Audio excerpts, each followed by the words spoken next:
চুবুৰীয়া ৰাজ্য মণিপুৰত আবদ্ধ হৈ পৰিছে অসমৰ পৰা যোৱা এটা এনচিচিৰ বৃহৎ দল মণিপুৰৰ জটিল পৰিস্থিতিৰ বাবে আবদ্ধ হৈ পৰিছে প্ৰশিক্ষণৰ বাবে অসমৰ পৰা যোৱা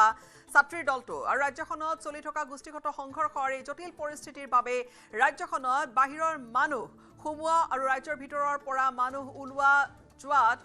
ওলাই যোৱাত বিশেষকৈ বাধা আৰোপ কৰা হৈছে আৰু যাৰ ফলত অসমৰ বিভিন্ন জিলাৰ পৰা ইম্ফললৈ এনচিচিৰ উচ্চ খাপৰ প্ৰশিক্ষণ ল'বলৈ যোৱা ছাত্ৰ-ছাত্ৰীৰ এটা বৃহৎ দল বৰ্তমান তেওঁলোক মণিপুৰতে আবদ্ধ হৈ আছে গুৱাহাটী যোৰহাট আদি বিভিন্ন কলেজ বিশ্ববিদ্যালয়ৰ পৰা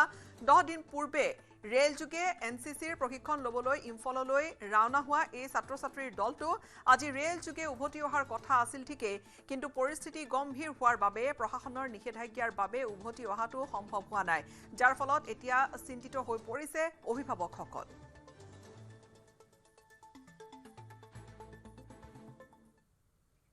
হাইলাকান্দিৰ লালাত এটা অচিনাক্ত উড়ন্ত বেলুনক লৈ এটা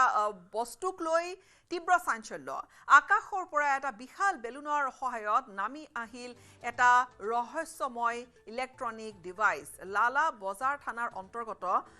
ৰোৱাৰপাৰ গাঁওখনত অৱতৰণ কৰে এই ৰহস্যময় ডিভাইচটোৱে উদ্ধাৰ হোৱা এই ডিভাইচটো ইংৰাজীত PS20 মেড ইন ফ্ৰান্স আৰু metamodem.com বুলি তাত লিখা আছে স্পষ্টকৈ আৰু এইখিনি স্থানীয় লোকে দেখিছে আৰু তেওঁলোকে কৈছে ডিভাইচটো উদ্ধাৰ হোৱাৰ পিছতে স্থানীয় ৰাইজৰ মাজত এতিয়া নানানটা জল্পনা কল্পনা আৰম্ভ হোৱা পৰিলক্ষিত হৈছে একাংশ ইয়াক চোৰাংচোৱা যন্ত্ৰ বুলি সন্দেহ কৰাৰ বিপৰীতে আন একাংশই কিন্তু ইয়াক বতৰ বিজ্ঞানৰ গৱেষণাৰ কামত ব্যৱহৃত কোনো হাইটেক সঁজুলি বুলি অনুমান কৰিছে লালা আৰক্ষীয়ে ঘটনাস্থলীত উপস্থিত হৈ পৰিস্থিতি নিয়ন্ত্ৰণ কৰাৰ লগতে বিশেষ এই যন্ত্ৰটো থানাত বৰ্তমান সুৰক্ষিতভাৱে ৰাখিছে কিন্তু বস্তুটো কি বা বেলুনৰ সহায়ত এই যি ডিভাইচ আচলতে কি ইয়াৰ কাম কি বা কি কৰে চোৰাংচোৱাত সঁচাকৈ ইয়াক ব্যৱহাৰ কৰা হয় নেকি এনেকুৱা ধৰণৰ তথ্যবোৰ হয়তো সঠিক তদন্ততহে পোহৰলৈ আহিব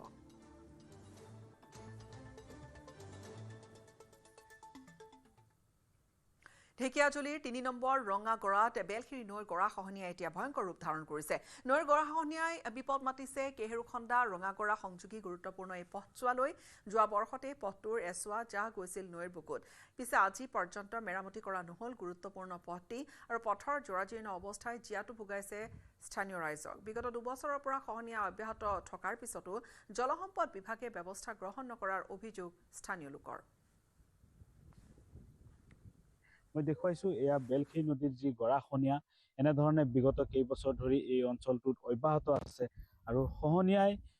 ব্যাপক ৰূপত ক্ষতি সাধন কৰি আহিছে এই অঞ্চলটোত আৰু মই দেখুৱাইছো এয়া এটা গুৰুত্বপূৰ্ণ পথ আৰু এই পথটো খহনীয়াৰ ফলত আধা অংশ ইতিমধ্যে যা গৈছে আৰু বিগত কেইবছৰ ধৰি ইয়াতে খহনীয়াই যেনেধৰণে ক্ষতি সাধন কৰি আহিছে এই ক্ষেত্ৰত বিভাগীয় কৰ্তৃপক্ষই যেনেধৰণে ব্যৱস্থা গ্ৰহণ কৰিব লাগিছিলে খহনীয়া প্ৰতিৰোধৰ ক্ষেত্ৰত সেয়া আজি কুপতি নকৰাৰ ফলত স্থানীয় লোকসকলে ব্যাপক সমস্যাৰ সন্মুখীন হৈ আহিছে মই দেখুৱাইছো এয়া বেলখিৰি নদীৰ যি খহনীয়া আৰু এতিয়া আগন্তুক বাৰিষা আৰু বাৰিষাক লৈ স্থানীয় লোকসকল চিন্তিত হৈ পৰিছে মই কথা পাতিম এগৰাকী মহিলা আছে ক'ৰ পৰা আহিছে আপুনি মই 3 ৰং ৰঙাগড়ৰ পৰা আহিছো স্কুলত গৈছিলো ৰাস্তাটো বহুত বেয়া হৈ আছে বৰষুণ দিব আৰু ঘৰতো পানী ঢুকি যায় ৰাস্তাটো ভাঙি আৰু পৰি থাকে মানুহ ওপৰত থাকে বাহিৰৰ পৰা গাড়ীও স্লিপ হৈ পৰি যায় কিমান বছৰৰ পৰা এনেকৈ হৈছে আৰু মোৰতো বিয়া হল 5-7 বছৰ হল 5-6 বছৰ এনেকুৱাই দেখি আছো মই ৰাস্তাটো ডুবি হোৱা নাই বাৰিষাত আৰু কষ্ট হয় বেছিকৈ কষ্ট হয় এইটো ৰাস্তা ভাল নহয় বহুত বেয়া হৈ থাকে বান্ধাৰ ব্যৱস্থা কৰা নাই বান্ধাৰ ব্যৱস্থা কোনো কৰা নাই সবে কয় কৰিব একো কৰা নাই এনেকুৱাই পৰি আছে সবে কয় বুট দিয়ক পিছতে কৰিম আৰু যাই থাকে বুট দিয়াৰ পিছতে আৰু মানুহ কৰাই নাই বাৰিষাত কেনে ধৰণে অহা যোৱা কৰিব গাড়ী অহা যোৱা কৰা নাই খোজকাঢ়ি যাও বেগ কান্ধত লওঁ জোতা হাতত লওঁ যাই থাকো আৰু নিশ্চয়কৈ এয়া বিদ্যালয়ৰ পৰা আহিছে সন্তানক বিদ্যালয়ৰ পৰা লৈ আহিছে আৰু এনেধৰণে তেওঁলোকে এই পথেৰে খোজকাঢ়ি আহে কাৰণ যাতায়াত কৰাৰ ক্ষেত্ৰত যি যান বাহন চলাচল এই পথেৰে নকৰে কাৰণ পথটোৰ তথ্যবস্ত অৱস্থা এটা অংশ এনেধৰণে এই পথটোৰ যা গৈছে খহনীয়াৰ ফলত আৰু এনেধৰণে বিগত কেইবা বছৰ ধৰি এই অঞ্চলটোৰ ৰাইজে খহনীয়াৰ ফলত জমৰ যন্ত্ৰণা ভোগ কৰি আহিছে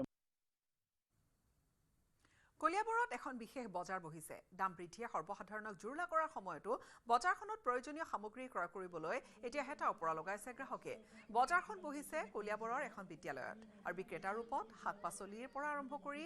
অত্যাৱশ্যকীয় সামগ্ৰী লৈ ক্ৰেতাৰ অপেক্ষা কৰিছে কণ কণ ছাত্ৰ-ছাত্ৰীয়ে। কলিয়াবৰ বেঙেনাআটী আদৰ্শ মজলীয়া বিদ্যালয়ৰ চৌহদতেই বহিছে এইখন বজাৰ। শিক্ষাৰ এক অংশ হিচাপে এয়া এই বিশেষ এক ক্ষেত্ৰভিত্তিক জ্ঞান আহৰণ ডিজিটেল লেনদেনৰ শিক্ষা শিক্ষাৰ্থীসকলক প্ৰদানৰ বাবে বিদ্যালয় কৰ্তৃপক্ষই বিদ্যালয়খনৰ চৌহদতে বহুৱাইছে এই বিশেষ বজাৰখন আৰু বজাৰখনত উপলব্ধ হৈছে শুকলতি, মানিমুনি, ঢেকীয়া শাক, লগতে জিকা, বেঙেনা, ভীমকল, কঁঠালৰ মুচিকে আদি কৰি বিভিন্ন ধৰণৰ সামগ্ৰীসমূহ ক্ৰয় কৰিবলৈ বজাৰখনত ভিৰ কৰিছে জনতাই।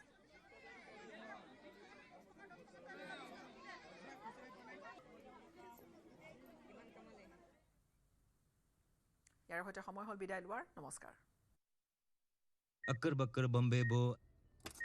ঘৰত কোনটো টিএমটি লগাইছে माइथन स्टील আপোনাৰ ওপৰত ট্ৰাষ্ট কৰিব পাৰি ओके ষ্ট্ৰং মানে মাইথান ষ্টীল